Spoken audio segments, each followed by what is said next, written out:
untuk setiap kami yang hadir di tempat ini maupun yang menonton siaran ulang Tuhan. Biarlah Kau memberikan kami hikmat dan pengertian Tuhan, sehingga apa yang kami lakukan itu menyenangkan hati-Mu Tuhan. Kami mau angkat Timotius 3 ayat 16. Segala tulisan yang diilhamkan Allah memang bermanfaat untuk mengajar, untuk menyatakan kesalahan, untuk memperbaiki kelakuan, dan untuk mendidik orang dalam kebenaran, dan memperlengkapi supaya semua menjadi orang benar yang berbuah dan berkenan di dalam hati Tuhan. Dan kami mau ikat semua roh kesakitan, roh kemarahan Tuhan, segala yang hendak mengacaukan ibadah, membuat kami tidak fokus. Kami mau ikat, kami mau hancurkan kuasanya demi nama Yesus. Biarlah segala muslihat iblis tempat ini dipatahkan kuasanya demi nama Tuhan Yesus. Dan shalom Tuhan, pekerjaan Tuhan, awan kemuliaan Tuhan turun memenuhi tempat ini demi nama Tuhan Yesus. Haleluya, puji Tuhan. Amin. Silakan duduk saudara-saudara.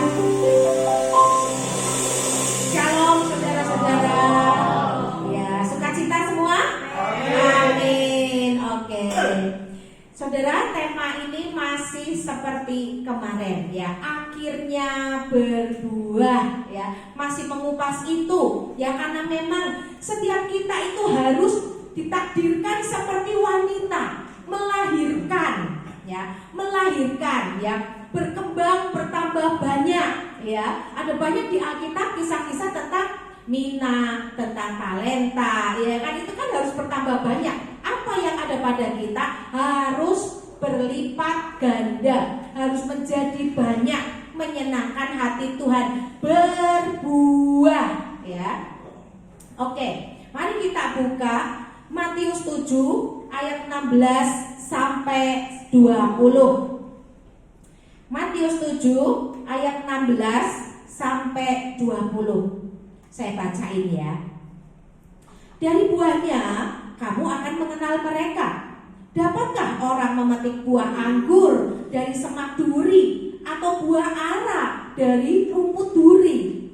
Demikianlah setiap pohon yang baik menghasilkan buah yang baik, sedang pohon yang tidak baik menghasilkan buah yang tidak baik.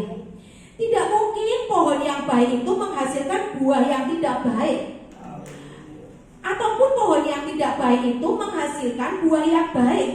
Dan setiap pohon yang tidak menghasilkan buah yang baik pasti ditebang dan dibuang ke dalam api ya. Jadi dari buahnya lah kamu akan mengenal mereka ya saudara. Jadi sebagai gereja, sebagai mempelai Kristus, ini adalah waktunya kita untuk melahirkan sesuatu. 9 bulan bayi dikandung di rahim ibu, dibentuk di rahim ibu ya, 9 bulan. Demikian juga kita, anak-anak Tuhan yang dimuridkan Tuhan, itu artinya kita sedang dikandung juga di dalam satu wadah, dalam gereja ya. Di dalam satu gereja kita lagi dimuridkan, lagi dikandung, lagi diperlengkapi, dialiri nutrisi ya. Seperti sebuah pohon, kita itu dialiri nutrisi dari akar ya, sehingga kita mendapatkan nutrisi, bisa bertumbuh ya, berkembang, terus berbuah ya. Nah itu dia ya. Jadi sebagai mempelai Kristus, kita harus melahirkan dan bangkit sebagai ibu di dalam gereja kita ya. Ibu-ibu itu adalah seorang pilar kalau di rumah ya, pilar doa untuk mengajar, mendidik anak-anaknya, melahirkan anak sebagai generasi-generasi Kristus ya. Itu peran seorang ibu ya. Kalau ada seorang ibu yang gak menuai anak-anaknya menjadi generasi Kristus, punya karakter seperti Kristus, mungkin ibu itu tidak menabur. Menabur apa? Tidak menabur doa, tidak pernah mendoakan anak-anaknya ya. Atau doanya salah, makanya tidak didengar, makanya bibit itu, makanya pohon itu buahnya busuk ya. Hati-hati ya. Kalau kita melihat buah sebuah pohon, dari buahnya kita lihat buahnya. Buah itu bukti nyata seperti apa sebuah pohon itu ya. Kalau kita lihat pohon itu busuk, padahal pohonnya bagus, rimbun ya, daunnya banyak. Tapi burung cuma ada burung-burung di situ untuk berteduh aja gitu. Tapi nggak ada buahnya. Padahal buah itu dinikmati siapa? Buah itu dinikmati orang lain, bukan diri kita. Diri kita juga bisa menikmati, tapi terlebih orang lain harus ikut menikmati, ya. Kita buka di Kejadian 30 ayat 1.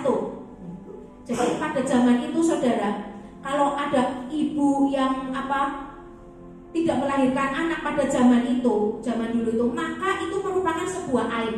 Jadi kita lihat di Perjanjian Lama di Kejadian 30 ayat 1, Rahel juga sampai pengen mati gara-gara seperti itu saudara, ya. Ketika dilihat Rahel bahwa ia tidak melahirkan anak bagi Yakub, cemburulah ia kepada kakaknya itu, lalu berkata kepada Yakub, berikanlah kepadaku anak, kalau tidak aku akan mati. Ya itu ya. Jadi aib di zaman itu tuh sebuah aib. Tapi zaman sekarang saudara, orang itu pada tidak mau punya anak saudara. Luar biasa sekali. Ya, saya itu sering ketemu anak-anak muda. Anak saya juga sering cerita dari Vincent, dari Florence. Itu udah mikir aku tidak mau punya anak. Teman-temannya semua ngomong seperti itu. Kalau aku belum megang duit miliar, aku tidak mau punya anak. Mending aku senang-senang dengan diriku sendiri. Saudara, ini merupakan apa saudara? Ini merupakan penyesatan saudara. Ini bahaya ini. Makanya kita harus kawal doa generasi muda. Ini penyesatan saudara. Apa kata firman Tuhan? Ya, firman Tuhan berkata beranak cuculah dan bertambah banyak. Ya, berbuah. Ya kan? Tapi anak-anak zaman sekarang tidak mau. Malah orang di luar negeri banyak yang nikahi sama boneka, sama anjing biar tidak punya anak. Ya, ini penyesatan iblis sudah masuk sampai otak generasi muda. Ya, tadi Gembala Sidang kita Pastor Thomas Chandra itu sharing ya di grup, ya, sharing juga pribadi dengan saya bahwa ada negara-negara itu sudah mulai spirit Sodom Gomora itu mulai merajalela. Ya. Jadi kemarin dia ke Bangkok, di Bangkok itu yang laki jadi perempuan, yang perempuan jadi laki, ya kan? Sampai kita nggak bisa bedain di foto dikirim, bu ini laki apa perempuan, ya kan? Nah kita nggak ngerti, loh ini laki apa perempuan ya? Saya berdoa. Yang pertama saya nebak salah gitu. Yang pertama saya lihat waton wae salah. Nah yang kedua saya berdoa, Roh Kudus ini laki apa perempuan? Roh Kudus bilang laki. Ternyata benar saudara. Udah badannya gede banget. Ya, tapi dia laki loh ternyata. Pastor bilang iya betul ini laki. Namanya nama laki-laki. Ajaib kan. Sampai seperti itu penyesatan yang dilakukan iblis. Ya, iblis mau menyesatkan sampai keluarga-keluarga, sampai generasi muda, sampai punya pikiran tidak mau punya anak saudara. Ngeri nih seperti itu ya, sampai sebegitu nih. Nah, karena apa? Karena takut gak bisa mendidik anak dengan baik, takut gak bisa memberi yang terbaik, ada trauma-trauma masa lalu dengan orang tuanya, sampai mikir aku gak mau kayak aku sekarang. Orang tua aku gak bisa membiayai aku dan aku orang kosong. Nah, dia pikir aku gak mau punya anak berarti mending aku hidup buat aku sendiri. Kalau aku punya duit ya senang-senang sendiri. Itu sampai mikirnya seperti itu saudara, ngeri banget ya. Nah, jadi kita buka Kejadian 1 ayat 28 ya. Allah memberkati mereka, lalu Allah berfirman kepada mereka, beranak cuculah dan bertambah banyak, penuhilah bumi dan taklukkanlah itu, berkuasalah atas ikan-ikan di laut dan burung-burung di udara dan atas segala binatang yang merayap di bumi. Ya. Jadi demikianlah kita sebagai mungkin seperti sebuah pohon ya, seperti sebuah pohon kita itu harus berbuah banyak, buahnya lebat dan manis rasanya. Bukan cuma berbuah tok, tapi rasanya masem. Enggak begitu saudara ya. Jadi harus yang sampai rasanya manis, sampai memuaskan yang memetik, yang makan itu puas dengan pohon ini. Ya itu. Oke. Saudara, untuk kita itu bisa berbuah, kita semua harus masuk dalam pengurapan Tuhan.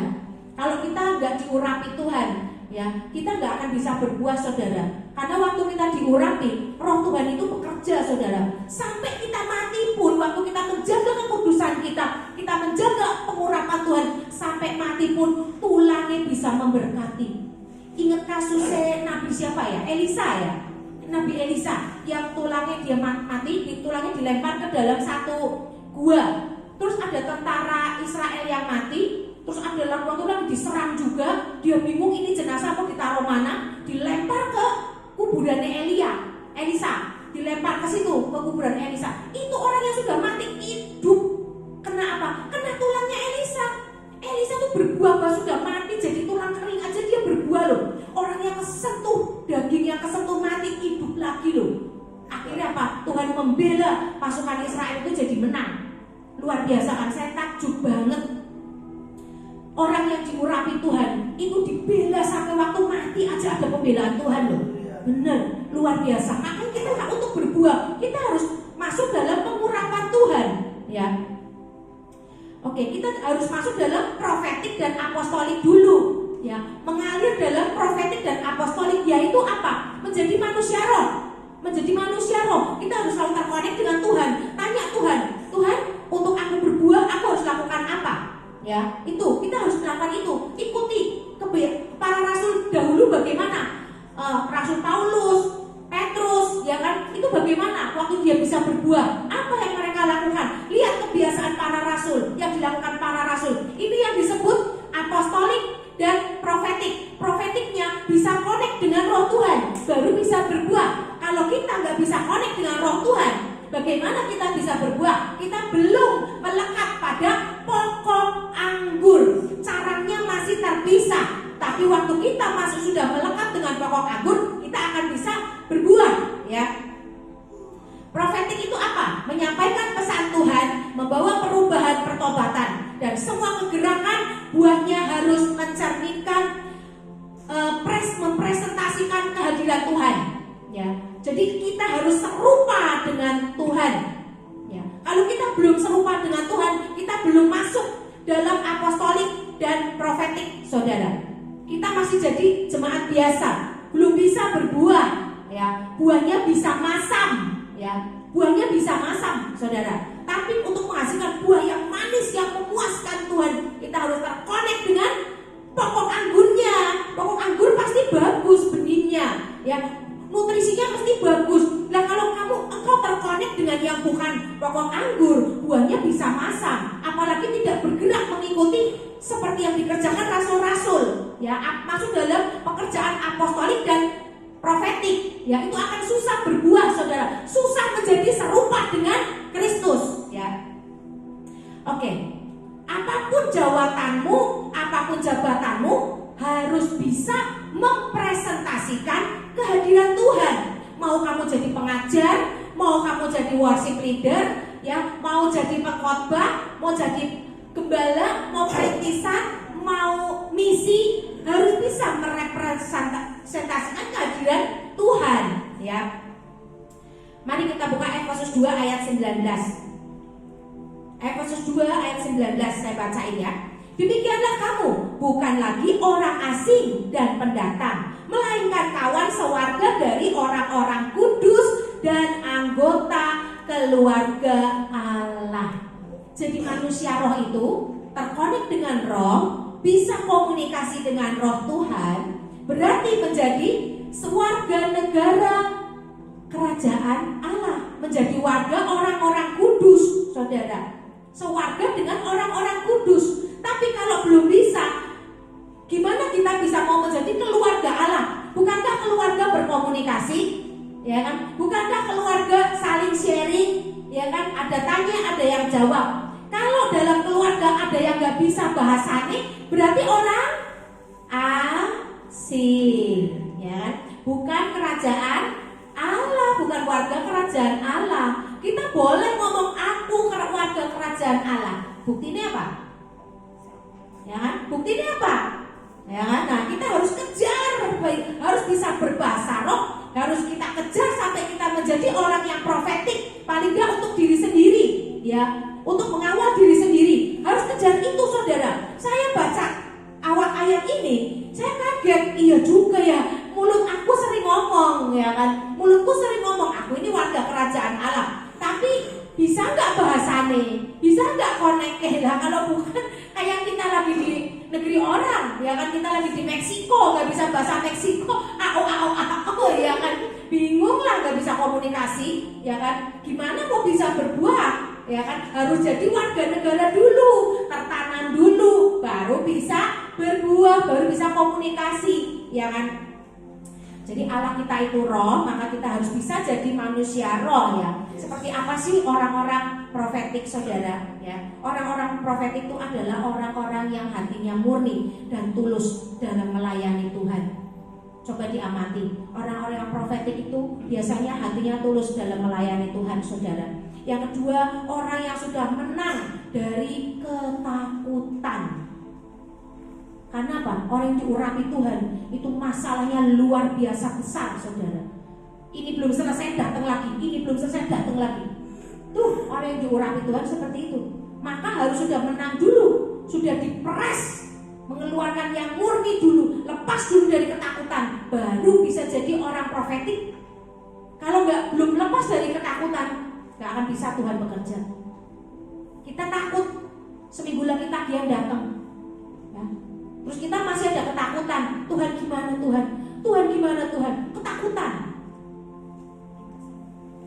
Padahal cara Alkitab apa untuk melepaskan ketakutan? Tangking itu roh ketakutan. Hai, semua yang membuat aku takut, enyah. Tangking nomor 1. Yang kedua, perkatakan firman Tuhan. Tuhan, aku percaya, aku serahkan segala sesuatu yang membuat aku takut ke dalam tangan-Mu. Engkau yang akan menyelesaikan masalahku Tuhan. Bagianku cuma berdoa, aku mau fokus belajar firman-Mu, aku mau connect supaya aku menjadi manusia roh. Itu bagian kita. Kalau kita ada sesuatu yang Tuhan taruh hikmat, kerjakan ini, kerjakan. Itu pimpinan Roh Kudus. Nah, buktiin waktu hari H datang tidak terjadi apa-apa saudara. Itu cuma intimidasi iblis. Ya. Yang penting kita hidup, serahkan segala perbuatan kita ke tangan Tuhan dulu pada pagi hari. Jadi Tuhan beracara sepanjang hari itu. Sepanjang hari itu kita dituntun Roh Kudus. Jangan ada yang menyimpang sendiri. Nah itu dulu dilakukan. Menang dulu dari ketakutan, baru bisa Tuhan bekerja, Roh Tuhan bekerja. Itu saudara ya. Yang ketiga, orang yang profetik adalah orang yang telah dipercaya Tuhan, menerima kuasa dan otoritas Tuhan untuk menggunakan dalam roh dan kebenaran ya. Menggunakan dalam roh ya, diberi otoritas dan kuasa. Apa yang kita lepaskan di bumi terlepas di sorga. Apa yang kita ikat di bumi terikat di sorga. Lakukan, ikat itu roh ketakutan. Nah, nanti Tuhan akan buka jalan waktu hati kita sudah murni, sudah lepas dari ketakutan. Tuhan akan bicara saudara. Boleh dibuktiin ya, boleh buktiin dari masalah kecil aja. Lakukan apa yang saya katakan. Saya ngomong ini karena saya sudah mengalami kemenangan demi kemenangan saudara dari ketakutan. Dipikir saya gak takut dengan semua masalah yang saya hadapi. Takut saudara, tapi saya ingat apa pengajaran firman Tuhan. Saya lakukan saudara.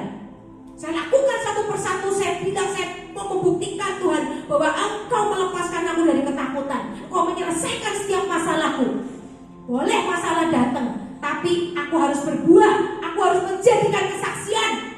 Apa yang aku alami, apa yang aku menangkan, aku mau bersaksi ya. Jadi dapur perapian yang Pastor Thomas kemarin materi kita juga dapur perapian ya di Morning Blessing. Itu juga kita harus menang keluar dari dapur perapian. Aku mau membuktikan bukan cuma Daniel dan juga siapa tuh Daniel, Sadrah, Mesak dan Abednego, bukan cuma 4 orang itu aja yang bisa keluar. Aku mau buktiin Tuhan, aku juga bisa. Aku mau seperti mereka berempat, lepas dari ketakutanku.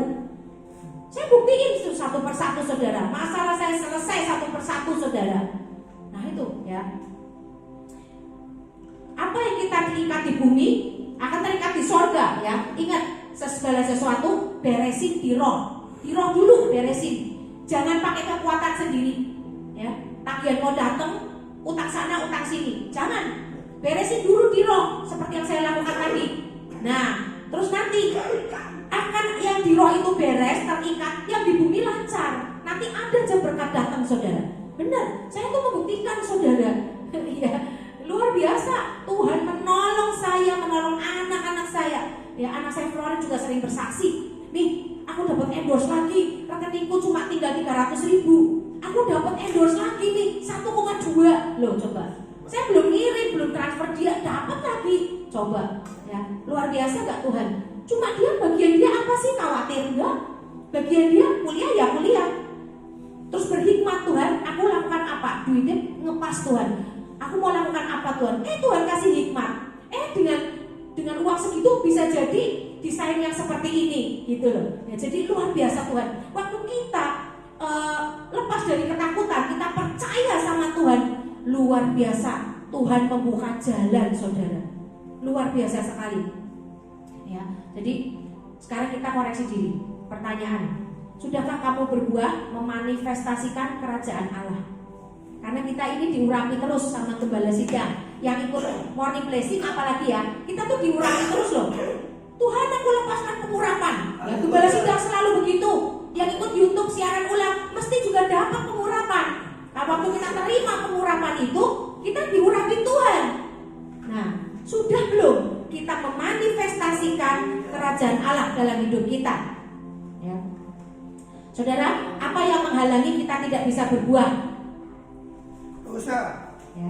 Waktu kemarin, minggu kemarin Ibu Sinta sudah mempresentasikan ya di layar bahwa kemarin ada pohon, ada akarnya, ada buahnya ya. Nah itu sebuah pohon ya. Apa yang menghalangi kita tuh nggak bisa berbuah? Apa sih yang menghalangi kita, saudara? Ya, yang menghalangi yang pertama adalah tidak tertanam dalam satu wadah. Itu yang saya dapat ya. Waktu saya saat teduh, Tuhan banyak ngomong, Roh Kudus banyak menjelaskan segala sesuatu kepada saya. Ada banyak yang saya dapat, tapi saya nggak ngomong semua ya. Saya ringkas aja lah ya. Kalau nggak nanti nggak selesai ya. Ya. Yang pertama itu yang nggak bisa berbuah, membuat kita nggak berbuah itu apa? Tidak tertanam di tempat yang tepat.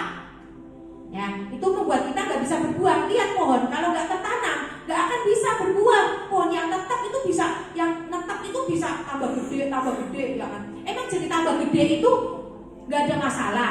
Tambah gede itu bisa ngadepin masalah banyak loh. Bisa aja keinjak mobil, ya kan? Bisa aja kena hama, ada belalangnya menclok, ya toh, daunnya habis semua, ya toh, kena gulma, kena hama, itu. Tapi dengan pemeliharaan Tuhan, pohon ini bisa tambah gede karena tertanam.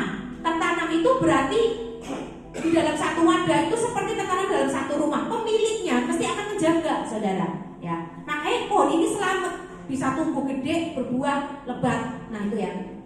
Yang kedua, tidak masuk dalam panggilan yang tepat. Kita sebagai anak-anak Tuhan, kenapa sampai hari ini kita nggak berbuah? Karena kita tidak tertanam di tempat yang tepat. Yang kedua, tidak masuk dalam panggilan yang tepat. Kita nggak ngerti apa destiny kita dalam hidup kita, apa panggilan kita. Itu kita nggak ngerti. Banyak yang nggak ngerti, saudara. Yang ikutin khotbah saya di Morning Blessing, saya udah ngomong bagaimana cara menemukan destiny. Ya, kalau itu bisa buka IFLC Tangerang, YouTube-nya IFLC Tangerang, yaitu di Morning Blessing saya udah jelasin bagaimana untuk mengetahui destiny kita. Ya, belajar, cari apa destinimu, panggilan hidupmu yang Tuhan minta kamu jadi apa? Jadi bendahara sorga, jadi singer, jadi WL, ya kan? Jadi pengkhotbah, pelayanan misi, atau kamu jadi orang yang memberi, dan jadi donatur, jadi macam-macam, ya kan? Yang bergerak di profetik, penyembuhan orang sakit, pengusiran setan, ya kan? Ada banyak, pemusik, ya kan? Kamu bergerak di mulmet, ya, dimanapun, atau kamu mau jadi cleaning service, ya kan? Nah itu panggilan kita, ya. Jangan dikira cleaning service itu pekerjaan yang hina loh. Cleaning service itu orang yang nggak dipandang sama manusia, justru dipandang Tuhan, saudara. Ya, jadi semua dari kita upahnya sama, 1 dinar. Ya, jadi lakukan yang terbaik apa yang menjadi panggilan kita, ya. Nah, terus yang ketiga, tidak bergerak di saat yang tepat. Di saat semua orang masih di dalam rahim, masih dibentuk, dinutrisi, di apa, bolos terus, nggak pernah datang. Jadi nggak dapat nutrisi, nggak dapat makanan, nggak ngerti apa yang dikhotbahin, nggak ngerti apa yang harus dilakukan, nggak ngerti pesetihannya apa, nggak bisa nangkep, ya. Jadi apa? Tidak bergerak di saat yang tepat. Harusnya waktu pemuritan, orang dimuridkan itu capek, saudara. Lihat anak-anak sekolah, capek nggak? Capek kan, ngantuk-ngantuk sampai tidur di kelas, sakit perut tetap harus berangkat, panas tetap harus berangkat masuk sekolah karena ujian, ya. Sama. Kenapa kalau di sekolahan pada nurut, kalau di gereja nggak ya kan? Itulah kenapa nggak bisa berbuah, kelewatan terus khotbahnya. Ya harusnya ada pesan Tuhan penting yang harus disampaikan. Ini nggak ngerti pesannya, pesan Tuhan nggak ngerti, jadi nggak bisa nangkap apapun, nggak dapat apa, ya kan? Kita kalau ibadah, saudara, kita harus nangkep loh Tuhan mau ngomong apa. Kita pulang itu kita harus ngerti. Aku datang tadi, aku dapetnya ini. Tuhan, Engkau berarti suruh aku seperti ini ya Tuhan. Buka jalan, tuntun aku Roh Kudus, pimpin aku ke arah ini, supaya aku ini berdampak, aku berbuah, nggak jadi ranting-ranting kering yang dibuang, diputus, dibuang lalu dibakar. Nah itu, ya betapa kita ngeri kalau sampai kita tuh nggak berguna ya. Yang keempat, kita tidak tahu apa destiny hidupmu yang tadi saya bilang ya. Terus apa? Tidak ada firman yang datang. Ya. Ingat, buka Yeremia 1 ayat 4. Kitab Yeremia dimulai dari apa? Firman Tuhan yang datang ya kepada nabinya. Ya. Firman Tuhan datang kepadaku. Ya. Bunyinya bla bla bla bla bla. Firman Tuhan dulu datang, makanya kan saya bilang harus terkonek dengan Roh Kudus. Tahu, bisa dengar firman-Nya apa, ya. Kuncinya apa? Begitu dapat kata kunci, lakukan. Pasti jebol itu tembok yang besar, saudara. Ya, saya ngomong bukan cuma ngomong doang, tapi saya mengalami. Kapan-kapan saya mau bersaksi, saudara. Saya mengalami karena ini hal yang sensitif, jadi saya nggak bersaksi di sini. Nanti ya kalau nggak nge-live, saya baru akan bersaksi, saudara. Ya. Mari cek and recheck diri kita masing-masing, saudara. Yang jadi istri sudah belum berbuah, ya. Yang jadi istri sudah tahu belum apa panggilanmu sebagai istri? Sudahkah engkau membangun keluargamu? Ya. Yang jadi, sudahkah engkau jadi pilar doa bagi keluargamu? Doa, doa, doa sampai mengerang, sampai gelosor, saudara.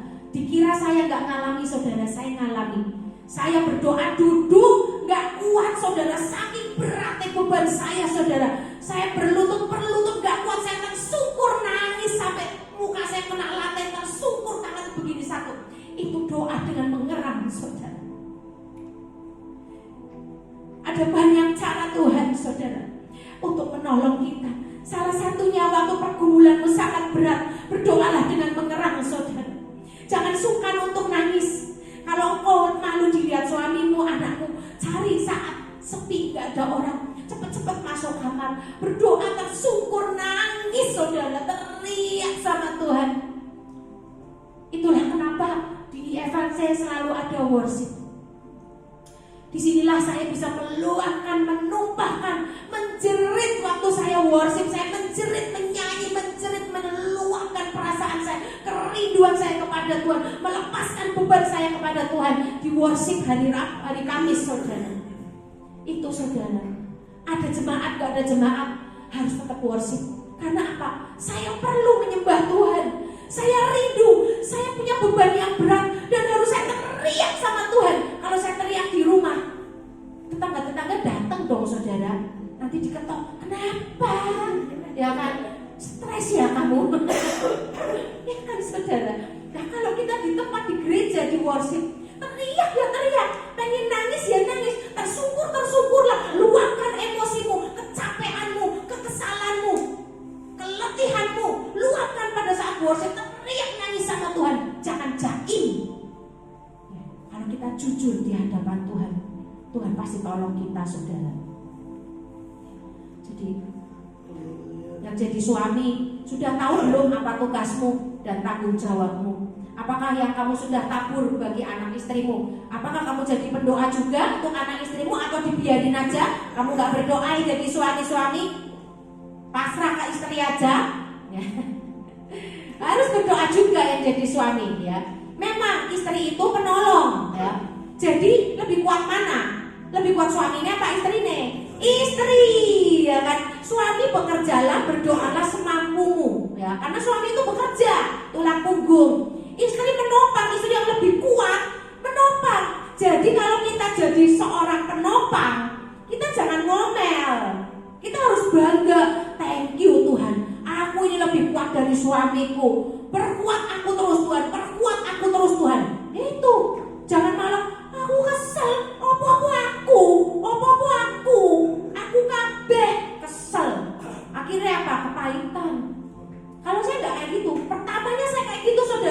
aja belum tahu firman. Aku hitung-hitungan, ini duitku, ini duit lo. Duit lo harus jadi duit gue enggak jadi duit lo. Ya kan? Itu orang yang nggak tahu firman, saudara. Setelah saya tahu firman, saya bertobat, saudara. Apa yang saya punya ini juga buat anak-anak, buat keluarga saya. Ya, kita harus menciptakan keluarga yang harmonis. Ya, itu saudara. Ya. Jadi waktu kita dipakai Tuhan untuk jadi pilar, termasuk pilar ekonomi, bersyukur karena kita adalah orang-orang yang kuat, saudara. Itu anugerah, saudara. Gak semua orang bisa seperti kita. Ada banyak orang yang kepahitan lalu bunuh diri. Ya, ada banyak.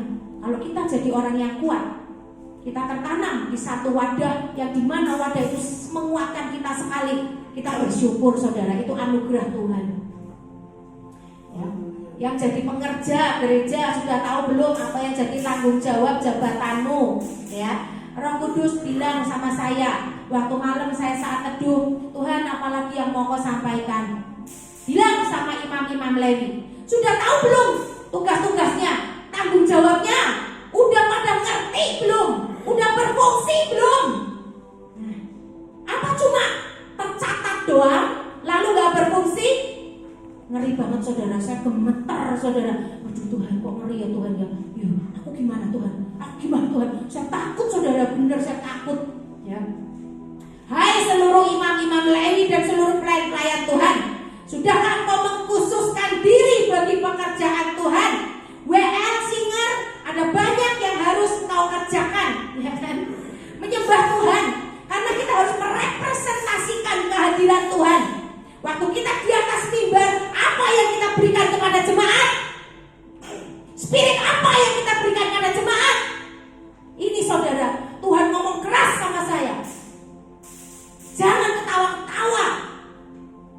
Koreksi diri. Saya takut, saudara, benar. Saya takut, saya gemetar. Seketika saya gemetar waktu saya dapat itu. Saya langsung gemetar. Saya langsung berhenti. Saya nyembah Tuhan. Saya nyembah Tuhan, saya takut, saudara, benar saya takut. Karena penghakiman Tuhan kepada jemaat dan kepada pekerja beda.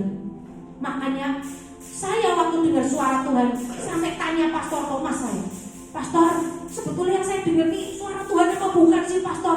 Marah melulu, gak ada memuji saya, gak ada ngomongin nanti kamu akan melihat ini, kamu akan melihat, gak ada, saudara.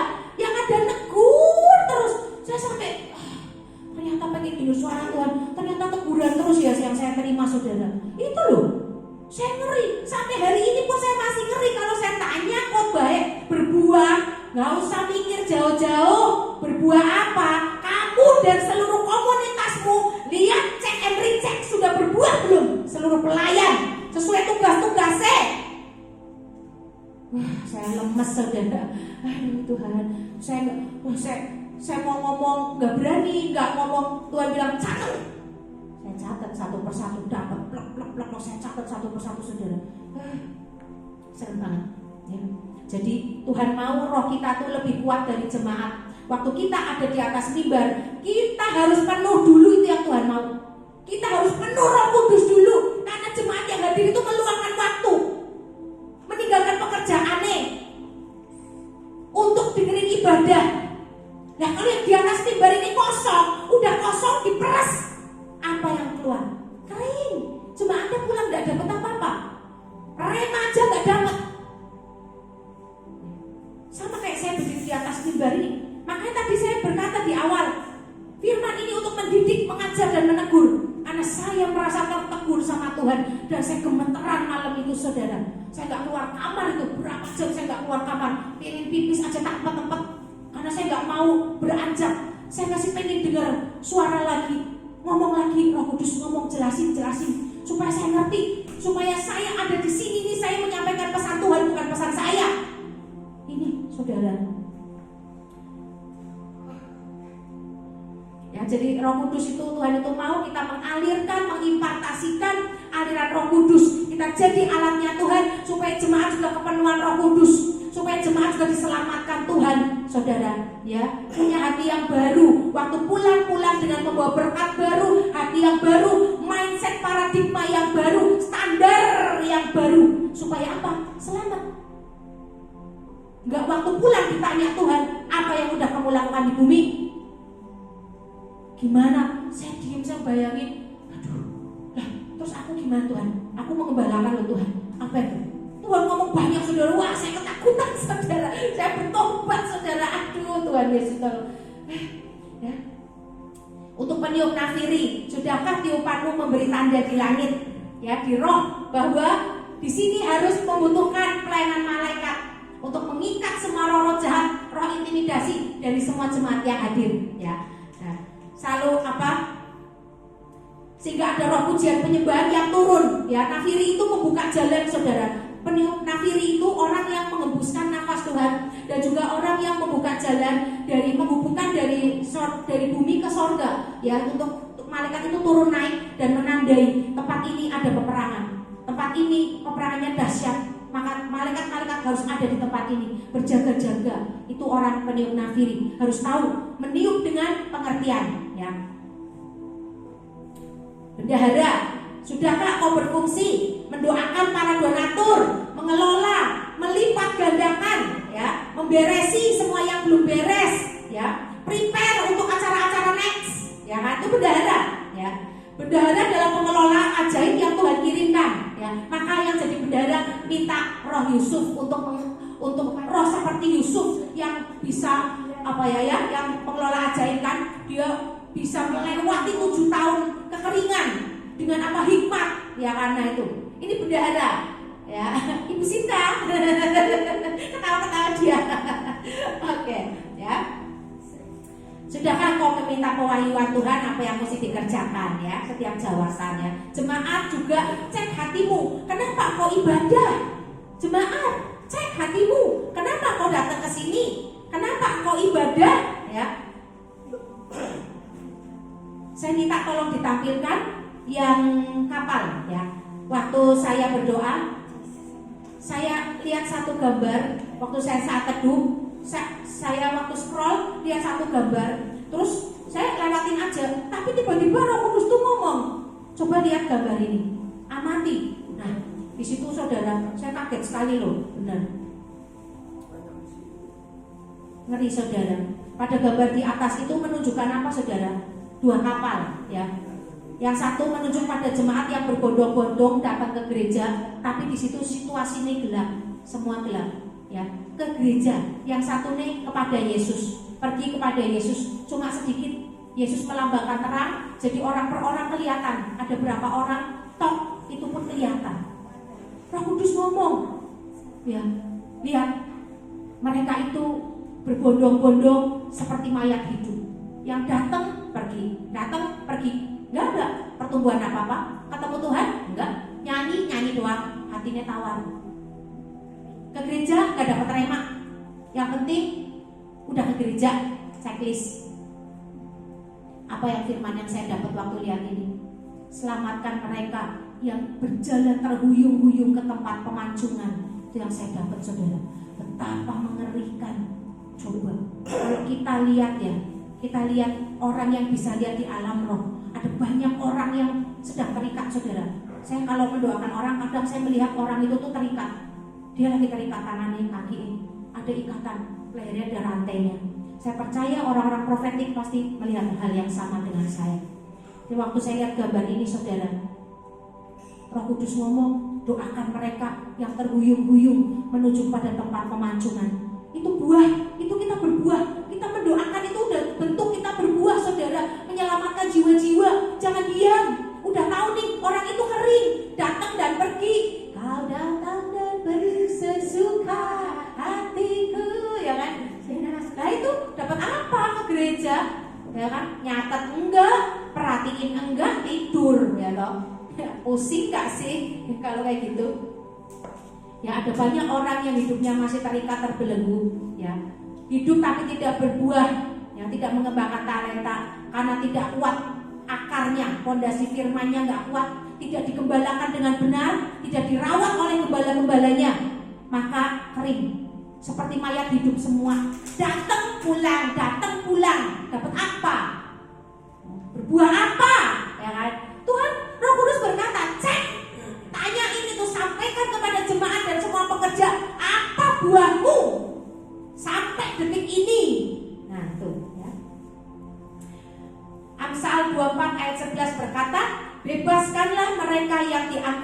dibunuh. Selamatkan orang yang terhuyung-huyung menuju tempat pemancongan. Jadi gereja, kita sebagai rahim ibu, jadi gereja, jadi rahim ibu itu adalah berkata tentang gereja. Apa yang harus dilakukan gereja? Memuridkan, saudara, ya, memuridkan. Gereja yang berkualitas itu gereja yang seperti apa sih? Gereja yang mempresentasikan kehadiran Allah. Ada orang yang sakit disembuhkan, ada orang yang terikat roh jahat disembuhkan, yang mau bunuh diri dilepasin tuh roh bunuh dirinya, ya. Yang ketakutan didoakan supaya lepas itu spirit ketakutan, ya.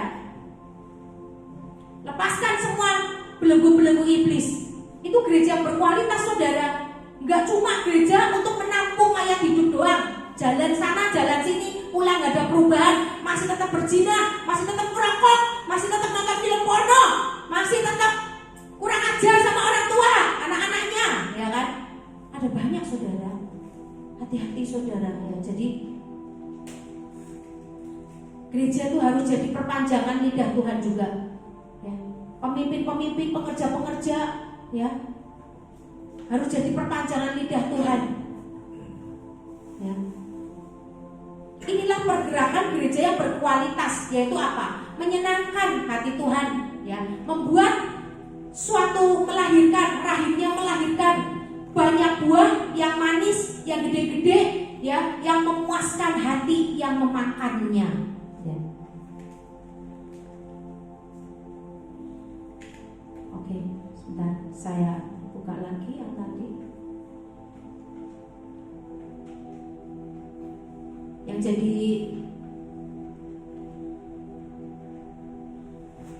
Yang jadi jemaat tadi, ya, cek apakah dampak saya ada di gereja ini. Siapkan jawaban apa yang Tuhan akan berikan. Siapkan jawabanmu kepada Tuhan waktu kau pulang. Siapkan itu jawabannya. Kira-kira kamu mau ditanya apa?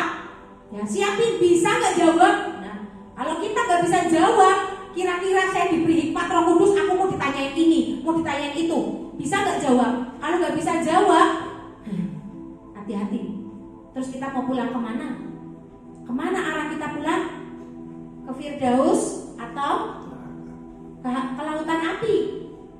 Ya, ngeri, saudara. Waktu saya dengar ini, ya, ini sepertinya biasa, saudara. Tapi saya yang dapat suara Roh Kudus itu saya takut banget loh. Bener, saya bayangin, wah yo, kalau aku jadi gembala, terus aku tidak melakukan tugasku, ada yang luput, aku nek pulang ditanya Tuhan, aku jawab apa? Mateng lah, ya kan? Wah, itu takut banget sih, seperti itu saya tuh. Ya, sebagai jemaat, apakah engkau tumbuh, apakah engkau berbuah, apa dampakmu di gereja, apa dampak hidupmu kepada Tuhan, ya, terutama. Ya, jadi kita tahu, kalau kita nggak bisa jawab pertanyaan-pertanyaan Tuhan, kita mau pulang kemana, saudara? Ya, itu warning buat kita, rema malam hari ini, ya. Kita dapat pesan Tuhan, persiapkan mulai dari sekarang, ya.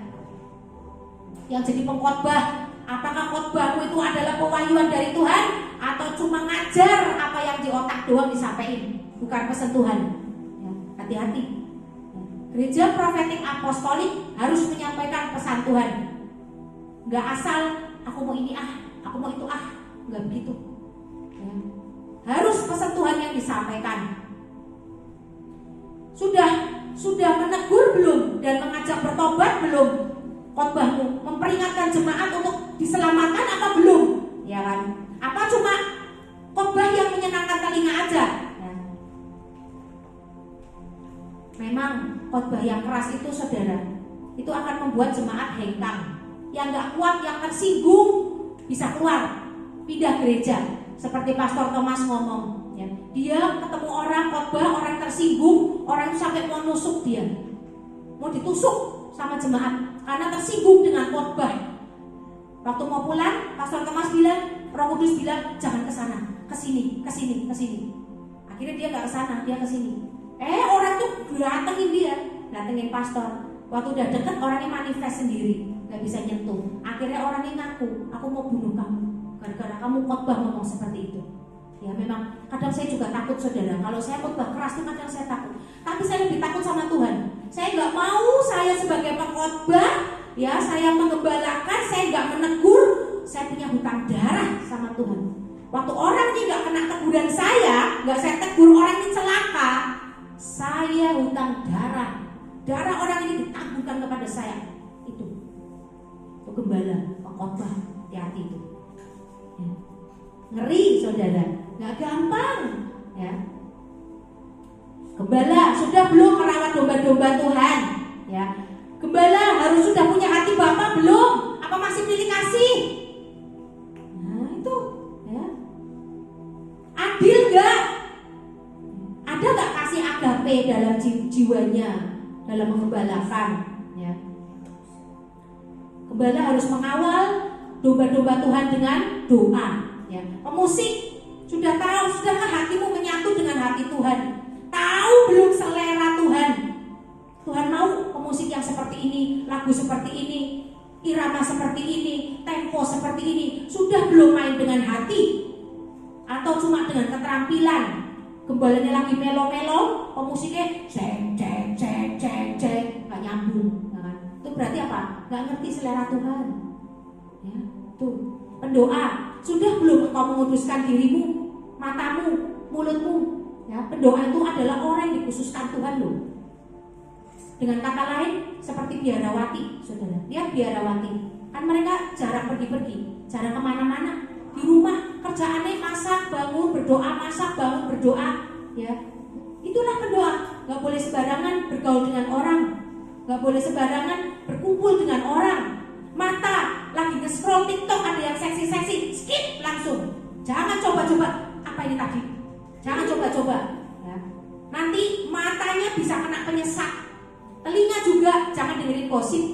Kalau gak suka sama orang, diem. Udah, kasih doa bawa ke Tuhan, diem. Gak usah dibahas. Jangan mencemari telinga dengan kata-kata gosip, fitnah ya, kejengkelan ya. Jangan. Saya gak mau saudara. Kalau saya gak suka sama orang, ya udah, saya menguduskan diri. Tuhan ini orangnya gini. Udah, saya berdoa, saya ikuti firman, baca firman, nyembah dan sebagainya. Itu yang saya lakukan. Karena apa? Kalau jadi pendoa nggak bisa jaga kekudusan mata, kekudusan telinga, kekudusan hati, pikiran juga pikiran yang kotor. Nanti waktu kita ada pergumulan, tanya Tuhan, yang muncul penyesat. Nah, lihat dari apa? Buah, balik lagi, akhirnya berbuah. Buahnya apa? Ya, pendoa harus mengkhususkan diri, menguduskan. Ya. Saya kalau habis kumpul sama teman-teman, pulang saya mesti berdoa. Di mobil saya sudah berdoa, saya minta ampun sama Tuhan. Tuhan, saya habis kumpul sama teman-teman, biarlah semua spirit dunia kami kebaskan. Jangan menguasai aku spirit dunia, biar Roh Kudus yang menguasai aku. Aku mau terhubung lagi dengan Tuhan. Saya begitu. Saya nggak mau pulang-pulang tok, nggak. Saya nggak mau terimpartasi yang penyesat-penyesatan, saya nggak mau. Karena Pak, kalau pas lagi ada masalah yang genting, sampai saya dapatnya penyesat, fatal akibatnya. Karena kita biasa jalan dalam ketepatan. Kalau kita tersesat seperti itu fatal. Makanya saya nggak mau. Saya benar-benar menjaga hati, menguduskan. Ya, sebagai pendoa. Ya. Setiap jawatan harus melayani dengan hati Bapa. Tanpa hati Bapa engkau tidak akan bisa berbuah. Hati Bapa dibentuk melalui apa saudara? Melalui penolakan, melalui pengkhianatan, melalui dicurangi, ya, melalui disepelekan, dihina orang, akan muncul hati Bapa. Ya, jadi kita tuh harus berbahagia waktu kita itu ketemu dengan orang yang menguji kita, saudara. Disitulah Tuhan akan mengeluarkan yang murni dalam diri kita. Ya, itu. Kita buka Yakobus 1 ayat 2 sampai 4. Saya bacain ya. Saudara-saudaraku, anggaplah sebagai suatu kebahagiaan apabila kamu jatuh ke dalam berbagai-bagai pencobaan. Sebab kamu tahu bahwa ujian terhadap imanmu itu menghasilkan ketekunan. Dan biarkanlah ketekunan itu memperoleh buah yang matang, supaya kamu menjadi sempurna dan utuh dan tak kekurangan sesuatu apapun. Ya, jadi kita harus bersyukur waktu kita mengalaminya, karena inilah cara Tuhan untuk kita dilatih memiliki hati yang mengasihi. Ya, di dalam 1 Yohanes 3 ayat 18 tertulis, anak-anakku, marilah kita mengasihi bukan dengan perkataan atau dengan lidah, tetapi dengan perbuatan dan dalam kebenaran. Ya, jadi kita harus berbuah kasih. Ya, berbuah kasih juga. Ya. Ciri-ciri orang yang punya hati Bapa apa? Kita lihat sepintas saja, ya. Peka dan tidak suka menghakimi. Yang kedua, mengasihi dan menerima apa adanya. Kasih agape ada dalam diri dia, ya. Bisa mengerti, bukan malah maunya dimengerti terus, ya. Disalah mengerti nggak apa-apa, nggak masalah. Yang penting tetap mendoakan. Nanti Tuhan akan membela kita. Kita nggak perlu membela diri. Nanti Tuhan yang akan membela kita. Ya, cukup bawa dalam doa. Ya. Yang keempat, sifatnya selalu ingin memperlengkapi, ikut memiliki, menopang kelemahan pemimpin. Ya, nggak usah disuruh-suruh, langsung turun tangan, menopang, ya, mendoakan, jadi perisai, take over, ya kan, nggak nyayangkan nyawanya. Itu orang yang punya hati Bapa. Keinginannya sudah nggak ada keinginan dunia. Keinginannya cuma Tuhan senang dah, Tuhan senang dah. Aku harus maju, aku ini diutus Tuhan, aku harus maju, aku harus yang di depan. Sini. Sini, aku yang kerjain. Aku gak mau, sini aku. Tuh hati Bapak, ya, gak menyayangkan nyawa, ya, gak model dulu. Yang kelima, bertanggung jawab, ya. Gak suka merusak, tapi bertanggung jawab atas segala sesuatu. Bahkan gak mau cari kambing hitam. Salah, ya udahlah, aku yang salah. Memang aku yang salah. Udah stop di situ. Ya, itu hati Bapak.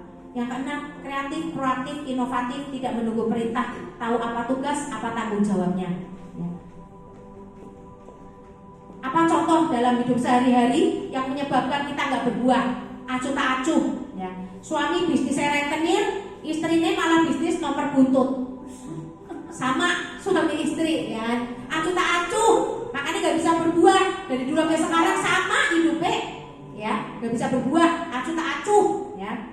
Gak takut sama Tuhan, lebih takut kehilangan duit, lebih takut gak bisa makan daripada beralih profesi. Yang kedua, takut mengecewakan orang, lebih takut mengecewakan orang daripada takut mengecewakan Tuhan. Yang ketiga, suka manipulasi iman, transaksional, ke gereja nabur, aku nanti gini. Dasarnya bukan menabur karena mengasihi Tuhan, tapi menabur karena merasa ingin dihargai, merasa ingin dapat balikan. Transaksional itu manipulasi, orang yang suka manipulasi. Jadi motivasinya tidak murni, tapi penuh dengan trik, intrik. Nah, orang yang suka manipulasi. Ya. Yang keempat, kompromi dengan dosa. Ya. Pengejarnya merokok, dibiarin aja. Ya, ada banyak ya, saya nggak mau sebutin lah. Udah ngerti kompromi dengan dosa, ya. Karena sudah jadi gereja besar, ya. Terus cuek sama jemaatnya. Jemaatnya denger nih, jemaatnya ngalami sesuatu, gak mau turun tangan. Kamu yuk tak dampingi, yuk tak tolongi. Enggak. Ya udah, saya bantu dalam doa ya. Terus orangnya lari ke saya bantu sampai selesai, saya bayar harga, saya ajak makan, saya yang bayar. Setelah selesai masalahnya, udah selesai, balik dong, kan kamu di sini gerejanya.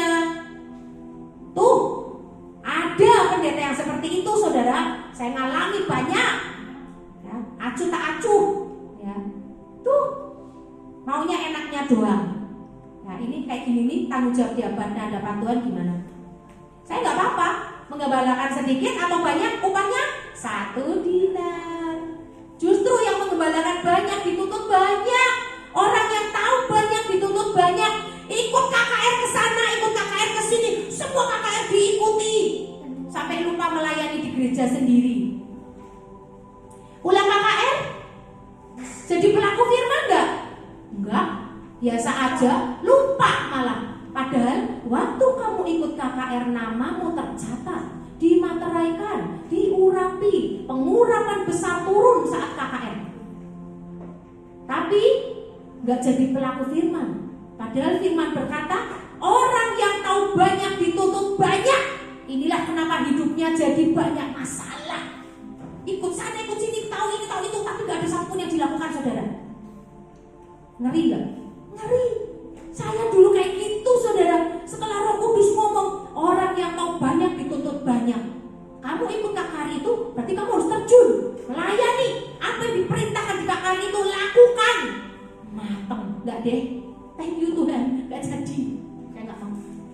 buka firman, baca sendiri, Tuhan ngomong dong. Lebih aman saudara, karena kita tahu banyak dituntut banyak, tapi gak ada satupun yang dilakukan. Apa kriterianya? Bebal. Itu loh. Jadi kalau kita mau niat ikut KKN, sungguh-sungguh datang melakukan apa yang diperintahkan di KKN itu, lakukan. Jangan gak dilakuin. Urusanmu dengan alam roh loh. Iblis mencatat, kamu ngerti loh firman ini loh. Kenapa kamu gak lakuin? Tuhan dia tahu, tapi dia cuek. Manteng gak kalau udah kayak gitu? Terus saya dapat dari Roh Kudus saudara. Saya kepengen datang ke sana ke sini. Judulnya menarik saudara. Saya pengen, Tuhan aku haus dan lapar, pengen datang. Haus dan lapar apa? Kamu tuh pengembala, duduk diam di kakiku, buka firman Tuhan. Tanya Roh Kudus, suruh ngejelasin. Kamu yang harus memberi makan, bukan kamu yang dikasih makan. Mateng enggak? Jadi kita harus tahu panggilan kita tuh apa. Kalau kita nggak ngerti panggilan kita, yang dilakukan kita tidak tepat saudara. Ini saudara, ngeri nggak? Oke.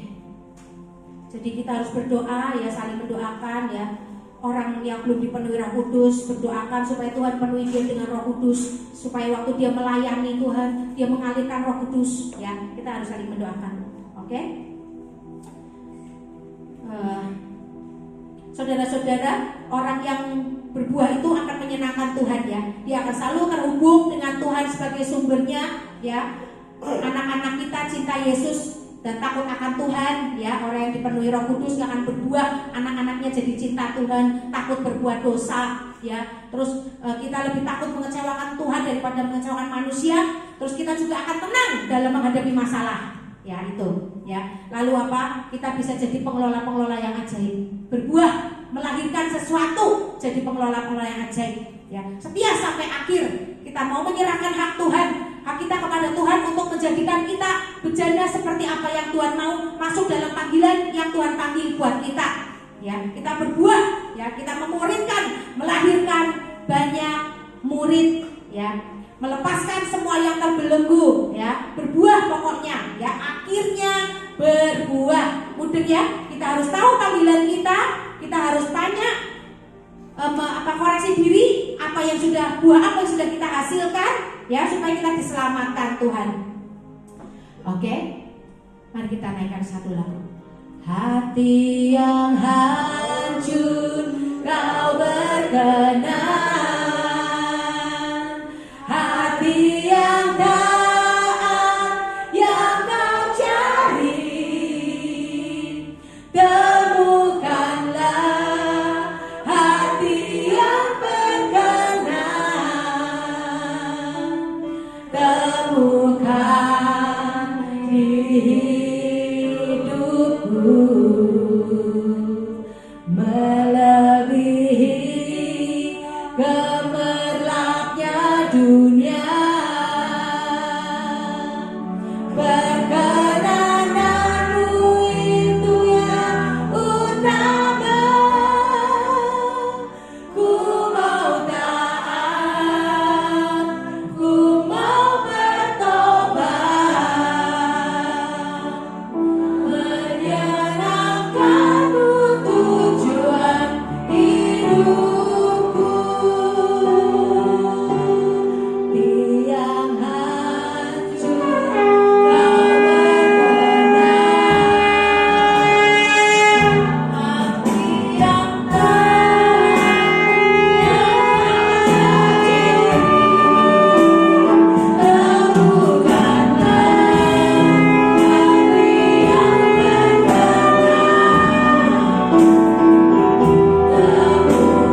Terima kasih Tuhan untuk firman-Mu malam hari ini.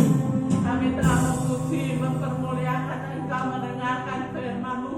Biarlah tanamkan dalam hati kami ya Tuhan. Kami boleh melakukan kehendak-Mu, rencana-Mu dalam kehidupan kami pribadi, lepas pribadi. Jamaah-Mu menyertai kami ya Tuhan. Bukakan telinga rohani biar kami boleh melakukan segala sesuatu yang Kau kehendaki dalam kehidupan kami ya Tuhan. Terima kasih Tuhan, terima kasih. Memberkati Bu Abigail yang telah memberikan firman-Mu Tuhan. Berkati berkelimpahan biarlah pimpinan-Mu terus lebih-lebih lagi menyertai ya Tuhan. Terima kasih Bapak. Saat ini kami berdoa juga ya Tuhan. Kami mengucap syukur untuk negara kami Indonesia. Engkau berikan ya Tuhan. Engkau telah berikan kami sampai hari ini. Biarlah ya Tuhan. Pakai ya Tuhan Indonesia pimpinan kami Pak Prabowo. Biarlah ya Tuhan. Negara ini boleh diamankan, dipulihkan dari segala yang jahat.